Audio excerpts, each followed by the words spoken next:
Haïti n'est pas un pays pauvre, c'est un pays appauvri.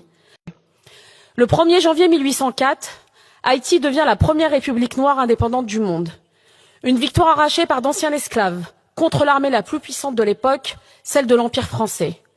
Une insurrection victorieuse, anti-esclavagiste, anticoloniale, qui a été une leçon de liberté pour nombre de peuples.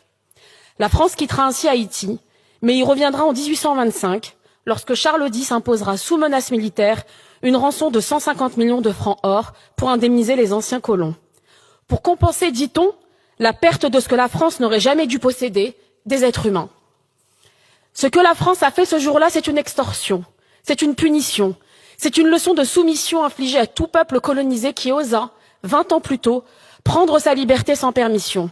C'est la France orgueilleuse, enivrée de désir de domination, qui ne supportait pas l'idée qu'on lui tienne tête. Pourtant, Haïti a payé, et elle a payé jusqu'au dernier centime. Mais elle ne l'a pas seulement fait avec une montagne d'argent, elle l'a fait avec ses terres bradées, avec son économie saignée et avec ses générations sacrifiées. Cette dette n'était pas un contrat, c'était une camisole. Et pour y faire face, Haïti n'a eu d'autre choix que de replonger dans l'engrenage de l'endettement. Auprès des banques françaises d'abord, britanniques ensuite puis américaines, livrant jusqu'à ses recettes douanières à des créanciers étrangers.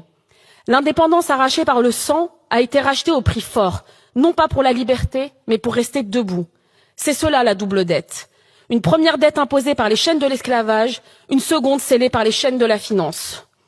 Haïti a brisé les fers du maître, mais la France lui a mis les chaînes de la dette et elle en paie encore le prix. Cette dette n'est pas un chapitre clos, c'est la matrice d'un désastre.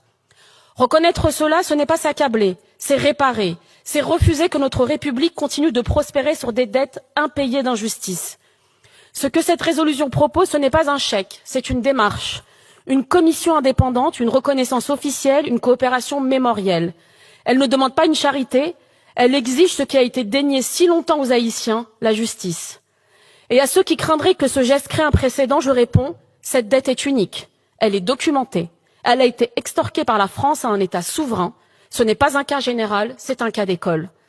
À ceux qui disent il ne faut pas rouvrir les plaies, je dis, les plaies sont encore béantes.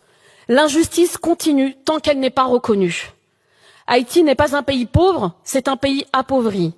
Un pays que l'on a méthodiquement privé de ses ressources, sucre, café, tabac, de ses moyens et de son droit à l'autodétermination. Appauvri par des siècles de pillage colonial où les richesses ont alimenté l'économie française au prix du sang et de la sueur des esclaves. Appauvri ensuite par une dette imposée sous la menace des canons, puis par les intérêts d'un système